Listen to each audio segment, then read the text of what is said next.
In Oregon, a white man is facing several charges for killing an unarmed black man.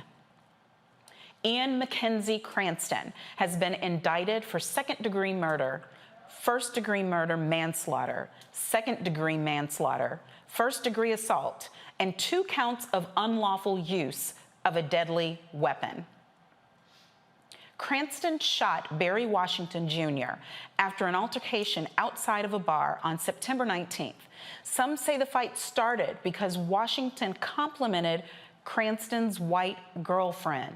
Doesn't that sound familiar? Prosecutors have yet to add a bias crime charge. The investigation of whether or not the shooting was racially motivated is ongoing. Cranston was arrested the night of the incident but was released on a $10,000 bond. Since the indictment, Cranston remains in jail with no bond. Y'all, 2021, and we're still dealing with the look you in the eyeballs, compliment the white girlfriend. I mean, that is still where we are? Who wants to talk? Well, it sounds like a modern day lynching. I mean, that's really what that is. It just has echoes of decades of brutality and terrorism that has wrought down on Black people, supposedly in protection, quote unquote, of white womanhood.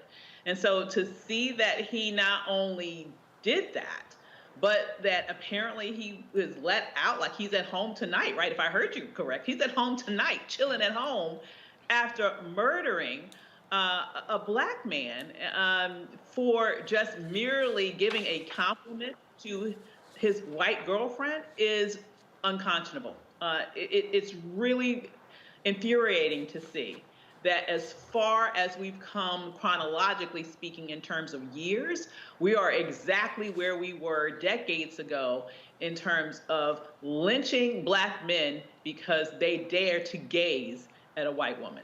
Right, so just a correction. It seems like they let him out on $10,000 bond when he was arrested, but then since the indictment, thankfully he at least is still in jail. Attorney Allison, what are your thoughts? First and foremost, my condolences to the friends and the family of Mr. Washington and to all of us that are tired of hearing these stories and all of the trauma that we're experiencing from seeing our brothers and sisters being murdered ruthlessly at the hands of police, at the hands of white people, and people just not caring.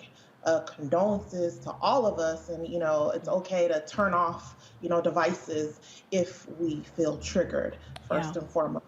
I do believe that this is, 2021 Emmett Till all over again. And, I'm a clemency attorney, and I had no idea that quitting DOJ and launching my practice 11 months ago would, catapult me into, the public light. But I was tagged immediately as this was happening by so many people that wanted to bring it to my attention.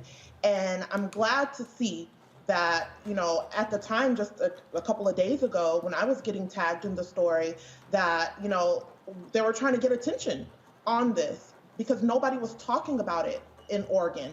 And from my understanding, he allegedly looked or complimented the white girlfriend, and the boyfriend shot him dead in the middle of the bar, and people just looked like, and kept on going about their partying and drinking, and no sense of urgency or compassion or anything. So I'm glad to see that, it takes social media and the push for people to talk about it and bring it to, the limelight and attention for there now to be an indictment where he has been rearrested and being held. But this is disgusting, it's ridiculous, and at some point, some type of change has to happen. And like I said earlier, Monique, I honestly do believe that in order for there to be change, real change, we have to have bipartisan solutions and not the divisiveness.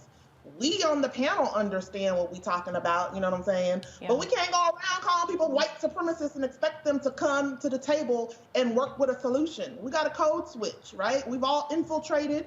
It's doctors and attorneys on this panel and on this show, right? We've all infiltrated. We've gotten out with the information. So it's our job, our responsibility, our duty to come out to the community and teach them how to play the game so we can make these changes that actually will be viable and stick. It might not feel good, code switching a little bit, but pointing the fingers at these individuals in Oregon, for example, and calling them a white supremacist, that's not going to change anything. We're going to have to use some language that they want to hear, give them some type of incentive, because I honestly feel that's where we are right now as a country. We have to do something in order for everyone to get on the same page, because we're tired. We're tired, Monique. We don't need to see this no more.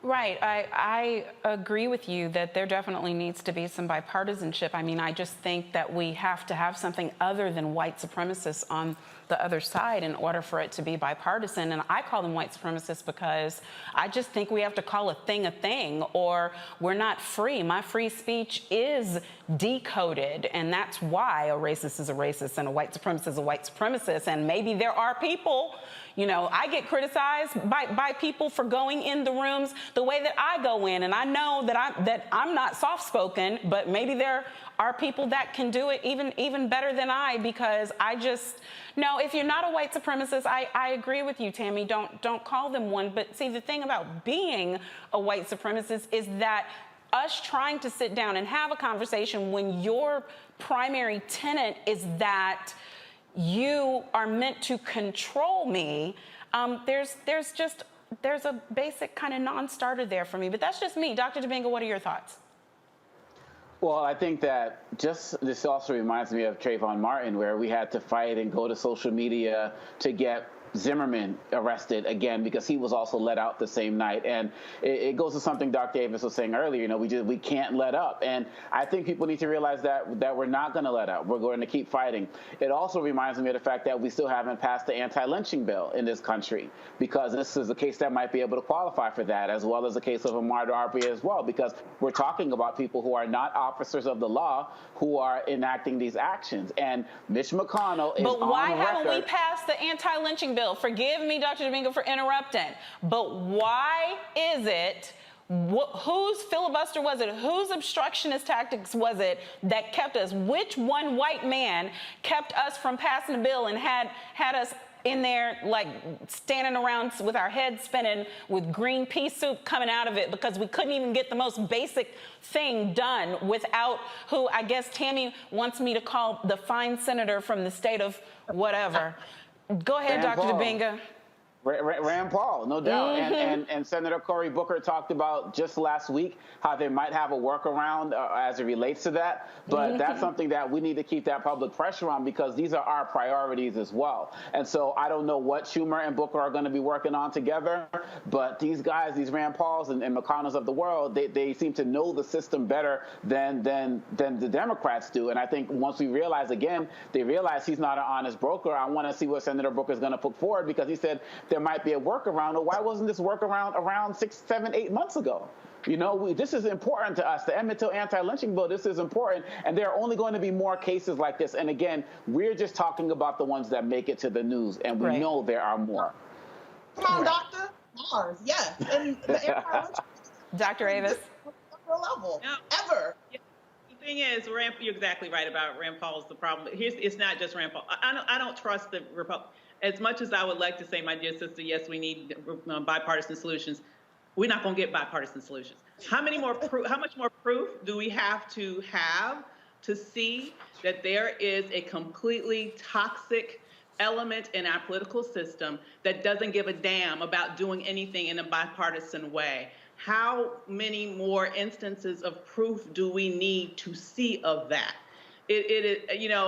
We saw this specific tactic, for example, that they plotted around. The Republicans specifically, the night that President Obama was elected, they met in a hotel in Washington, D.C., and came to a political decision. Now, think about the context. This was at the height of the mortgage crisis. People were losing their homes. People were losing their life savings. People were losing their jobs. And you know what they said they would do for the American people? Not a damn thing. Yeah.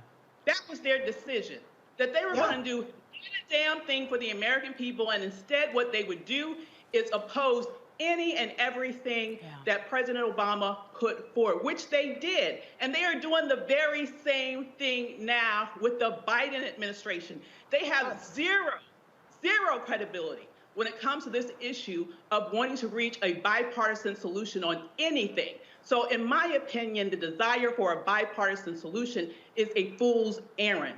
We need to figure out how we can take enough power to be able to do what we need to do without one Republican vote, because that is the only way we will have progress on those issues that are critically important to Black people, period. And we've got people on the streets right now. I got to go to the next topic. We got people on the streets right now trying to teach people how to spell filibuster so we can fix it. Folks, back to that Roland Martin unfiltered video in just one moment.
Time to be smart.